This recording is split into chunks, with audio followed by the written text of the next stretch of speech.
It wakes you up in the morning, plays your music, and projects the voices of your friends and loved ones. A smartphone speaker does this, all while being only the size of a dime. To understand how this tiny marvel of engineering can do so much, we will first look at what it is made of. Most smartphones have two speakers.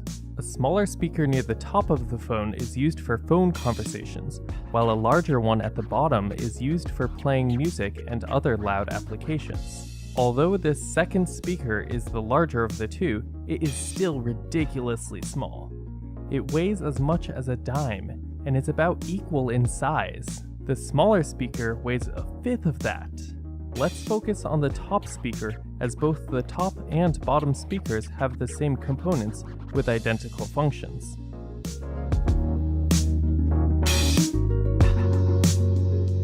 In a smartphone speaker, there are four key components: a diaphragm, a voice coil, a magnet, and a spider.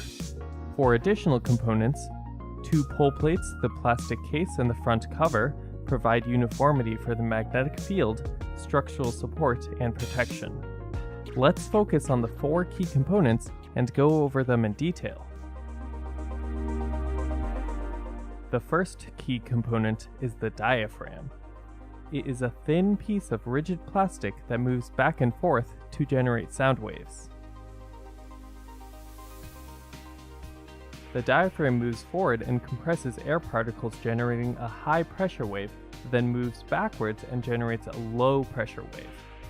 The diaphragm can do this thousands of times a second, which creates cycles or an oscillation of high pressure and low pressure waves.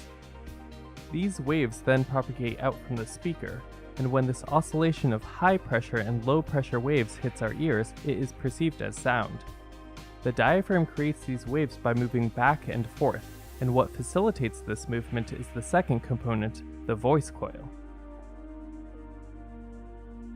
The voice coil is firmly mounted to the diaphragm, and it is constructed from a coil of insulated copper wire. The diaphragm and coil are positioned around the third component, the magnet. In a smartphone, this magnet is made of neodymium, which has a strong permanent magnetic field. Together, the coil and neodymium magnet act as a kind of miniature motor. When a current is applied to the coil, a magnetic field in the coil is generated or induced. The interaction between the coil's temporary magnetic field and the neodymium's permanent magnetic field cause the coil and the diaphragm to move.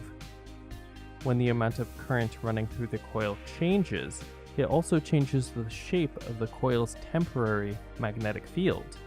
This in turn changes the position of the coil and diaphragm. Thus, when a waveform of current like this is run through the coil, the diaphragm will move accordingly, and the pressure waves generated by the diaphragm will result in the corresponding sound waves.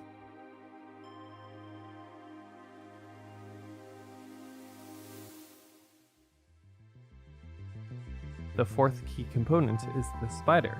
This thin piece of flexible saran wrap-like plastic stabilizes the diaphragm and prevents it and the voice coil from moving side to side. The spider functions similar to the springs of a trampoline. Both the trampoline surface and the diaphragm are free to move up and down, but not side to side. The spider, similar to a trampoline, applies counteracting tension to the direction of motion, thereby returning the diaphragm to a central position. If the diaphragm and voice coil weren't stabilized, they could hit the magnets, resulting in both getting damaged.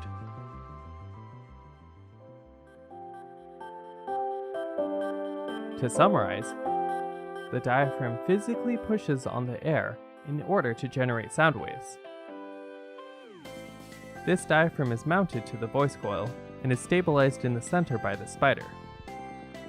Finally, the voice coil and magnet operate as a miniature motor to drive the diaphragm. Working together, these four components generate an impressive variety of sounds from our smartphone. Branches of this episode will continue to explain: what are sound waves? How does a coil with a magnet result in such a complex motion? How do our ears perceive sound?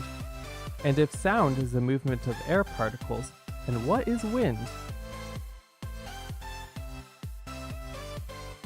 Thanks for watching, and until next time, consider the conceptual simplicity yet structural complexity of the world around us.